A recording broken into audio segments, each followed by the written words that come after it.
being a kid growing up in a pastor's home, there's always strange, stipulations, being the PK and things like that, and having a dad that gets up on stage every Sunday. But it was always, to me, it was something that I was never weirded out by. I was always proud of.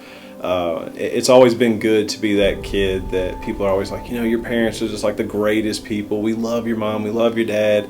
And getting to see them go through church ministry at Bethesda when I was little, and then coming to River Oak, and just seeing them progress through different congregations, and eventually going on to work at the Smoky Mountain Children's Home, which led me there, and do administrative work in the church, is always just...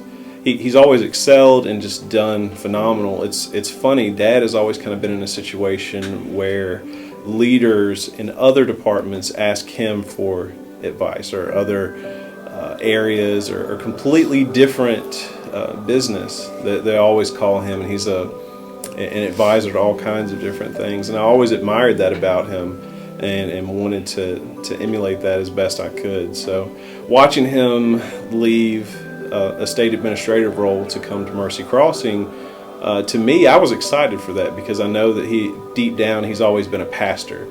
And the reason he was a good state administrator is because he pastored his pastors, if that makes sense. He was always the kind of guy that would go the extra mile to help them and strengthen them and empower them to do well in their congregations. So Mom has the skill set to just walk into a room and anyone and everyone will just open up to her, and I believe that that's a God-given gift, that she has the people skills to just be able to talk to anyone about anything.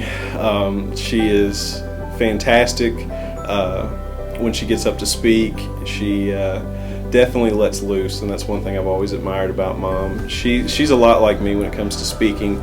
Dad is very note oriented, and Mom likes to preach about her notes, and I find that to be way easier for me as well. It's probably because we're both ADHD.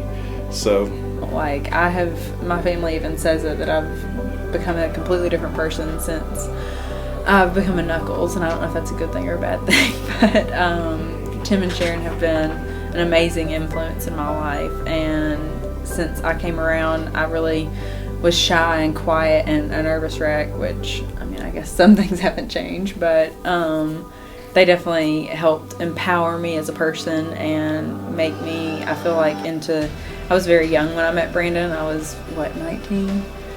And so I was still a kid and so sheltered and shy, and they've just helped me just become the woman I am today, I guess, and still help me every time I turn around. Like, if we're going to ask anybody for advice, it's going to go straight to Tim and Sharon, and they have encouraged us and been there for us in every way that we could ever imagine, in every step of our life, and I couldn't ask for better in-laws. I don't know what more you can say, but they're the bomb.